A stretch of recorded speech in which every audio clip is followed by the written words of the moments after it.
नमस्कार मंडळी, मराठी भूताच्या गोष्टी या युट्यूब चॅनलवर आपलं स्वागत। आजच्या आपल्या कथेचा विषय आहे घास।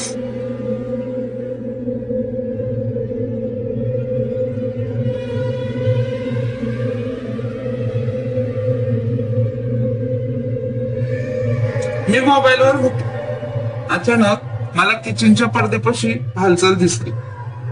मला वाटले वाऱ्याने पडदा हलत असेल।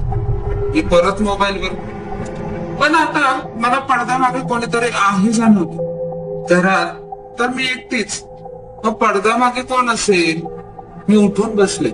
आता पडदा वाऱ्याने उडत होता, तिथे कुणीही नव्हते असे भास मला अलीकडे घरात होत आहे।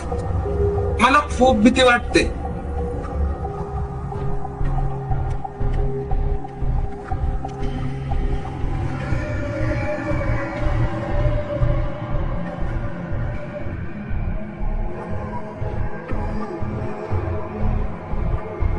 कधीतरी बेडरूम मध्ये कोणीतरी चालत येताना दिसते।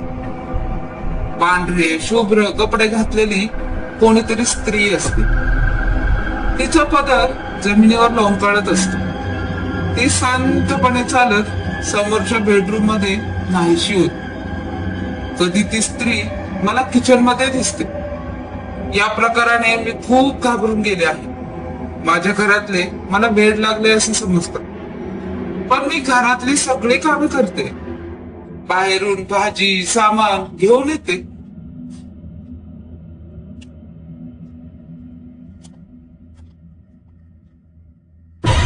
बँकेत जाऊन पैसे भरते, काढते। माझे स्वतःचे क्लासेस चालू आहे। हे मी सगळं करते।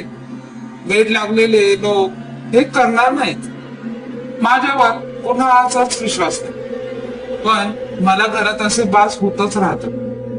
रात्री बाथरूमचे नळ सुरू असल्याचा आवाज येतो। मी जाऊन बघते तर तिथे कोणीही नसते। पण बेडरूम कडे वळणार तर ती पांढरी शुभ्र साडी नेसलेली स्त्री शांतपणे केस सोडून बेडरूम मध्ये चालत जाताना दिसते।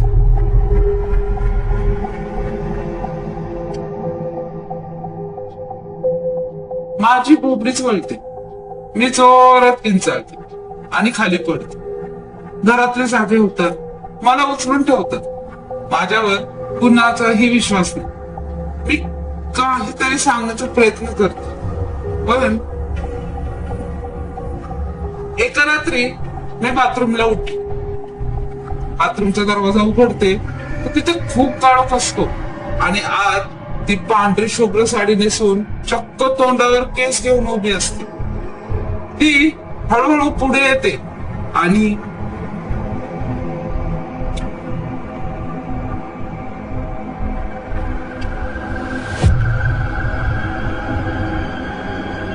मी खाली कोसळते। माझे डोळे उघडतात तर मी हॉस्पिटल मध्ये असते। परत रात्रीचीच वेळ असते। माझी मुलगी मला सांगत असते, अगं आई, रात्रीची कोणीतरी पांढरी साडी नेसलेली स्त्री आपल्या घरातून फिरत असते। आता मला डिस्चार्ज घेऊन घरी जायची भीती वाटते। हे काय? यापूर्वी कधीच नव्हते। अचानक माझा श्वास कोंडायला लागतो। हलकी हलकी होत मी वर जाते। माझे शरीर बेडवर खालीच असते। तिथे ती उभी असते। मी खाली येते। माझ्या अंगावर पण सेम तशीच पांढरी शुभ्र साडी आहे, केस मोकळे सोडलेले। मी तिला धीर एक मिटून विचारते, तू कोण आहेस? माझ्या घरात काय करतेस? ती जोरात हसायला लागते आणि बोलते, तूच तर मला रोज जेवायला बोलवतेस। घराच्या गॅलरीच्या कट्ट्यावर रोज रात्री घास ठेवतेस, म्हणून मी आले। ते भयानक हसणे मला असह्य झाले।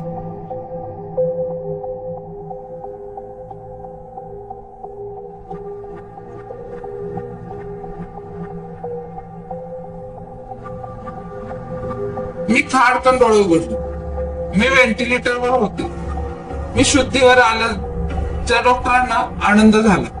ते बोलले, नातेवाईकांना बोललो. माझा नवरा, मुले आली. मी सांगितले माझी शेवटची इच्छा समजून पूर्ण करा. नियती मॅडम न बोल, त्या भूताखे त्यांना सांगतात मला त्यांच्याशी बोलायचे आहे.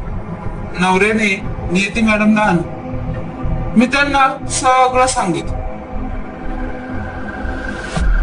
तेव्हा त्या घरी गेल्या, सारे काही बघितले.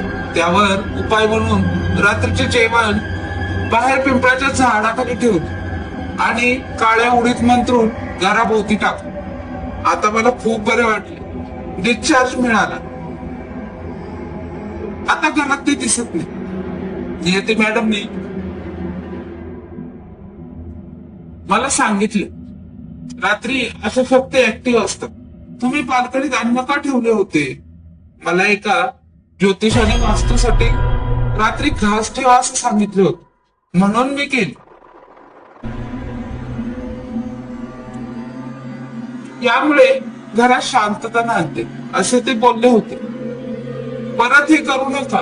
तुम्ही ज्यांना घास ठेवला त्यांनीच तुमचा घास घेतला असता.